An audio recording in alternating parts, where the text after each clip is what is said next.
অনেক কষ্ট করে একজন ক্লায়েন্টের সাথে ভিজিট করেছেন। আপনার প্রোডাক্ট অথবা সার্ভিসটি ক্লায়েন্টের সামনে খুব সুন্দরভাবে এক্সপোজ করেছেন। কি মনে হয় খুব সহজেই প্রোডাক্টটি বিক্রি করে ফিরে আসতে পারবেন? ব্যাপারটা আসলে এত সহজ নয়।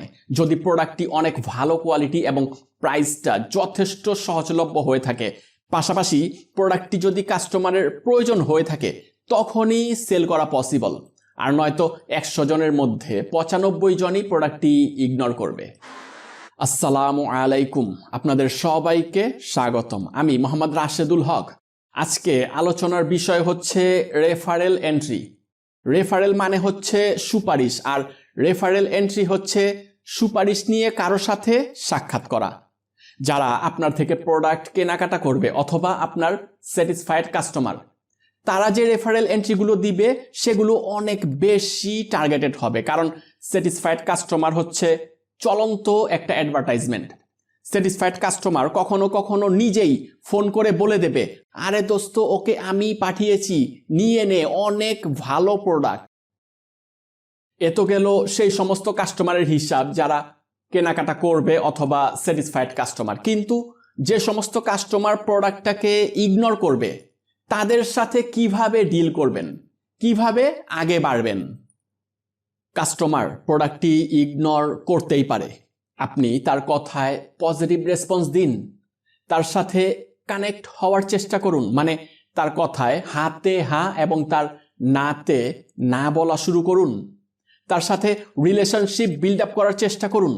অল্প কিছুক্ষণ পর আপনার কাস্টমার মনে মনে ভাববে, এই লোকটা তো আমার মনের কথাগুলো, আমার সমস্যাগুলো বুঝতে পারছে। তখন উনি আপনাকে বিশ্বাস করা শুরু করবে এবং আপনার সাথে কানেক্ট হয়ে যাবে। যখন বুঝতে পারবেন সামনের ব্যক্তি আপনার সাথে কানেক্ট হয়ে গিয়েছে, তখন আপনি তাকে প্রপোজ করুন এভাবে, স্যার, প্রোডাক্টটি যেহেতু আপনার এখনই দরকার হচ্ছে না, আপনি না হয় প্রোডাক্টটি আপাতত ইগনোর করুন, বাদ দিন। তবে স্যার, আপনি কিন্তু আমাকে একটা সহযোগিতা করতে পারেন, যা সচরাচর সবাই করে না। কাস্টমারকে একটু উপরে রাখতে হবে। হ্যাঁ, তখন কাস্টমার জানতে চাইবে কি ধরনের সহযোগিতা আপনার দরকার। হ্যাঁ স্যার, বলছিলাম প্রোডাক্টটি দেখলে যে নিতে চাইবে, মানে প্রোডাক্টটি যার দরকার হতে পারে, এরকম 5 জনের নাম যদি বলতেন, তাদের সাথে যোগাযোগ করে দেখতাম, আর আপনার রেফারেন্সে তাদের কাছে যাওয়ার জন্য তাদেরকে 10% ডিসকাউন্টও করে দিতাম। তিনি মনে মনে ভাববেন, এতটুকু সহযোগিতা তো তাকে করতেই পারি। 4-5 জনের নাম দরকার, নাও লিখে নাও।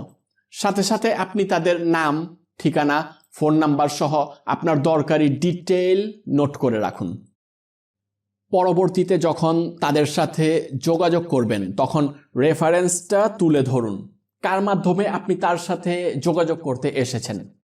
অনেক বড় বড় অফিস, অনেক বড় বড় ব্যক্তির সাথে ভিজিট হবে।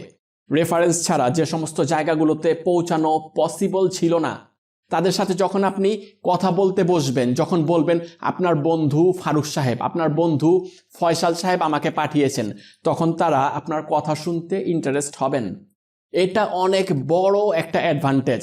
তাদের সাথে কানেক্ট হয়ে, তাদের সাথে রিলেশনশিপ তৈরি করে আপনার প্রোডাক্ট অথবা সার্ভিস সম্পর্কে পরিষ্কার ধারণা দিতে পারলে লেনদেন হওয়ার পসিবিলিটি অনেক বেড়ে যায়।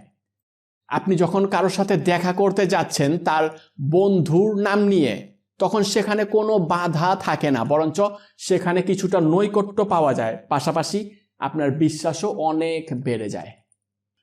প্রতি 100 জনের কাছে গেলে 5-6টি সেল পাওয়ার পসিবিলিটি আছে, বাকি 95 জনই ইগনোর করতে পারে। ওই 95 জনের প্রত্যেকের কাছ থেকে যদি 5টি করে রেফারেল এন্ট্রি নেওয়া যায়, তাহলে আরও 475 জন নতুন ক্লায়েন্ট পাওয়া যাবে। এইভাবে রেফারেল এন্ট্রি নিতে থাকলে ধীরে ধীরে আপনার ফানেল বড় হতে থাকবে। তাই কন্টিনিউ সেল পাওয়ার জন্য এই ফর্মুলাটি আপনাকে যথেষ্ট সহযোগিতা করবে। সেলস স্ট্র্যাটেজি বিষয়টি নিয়ে স্টেপ বাই স্টেপ আরও অনেকগুলো ভিডিও আসছে সিরিজ আকারে, একেবারে ইউনিক কন্টেন্ট যা এ পর্যন্ত কেউ বাংলায় প্রচার করেনি।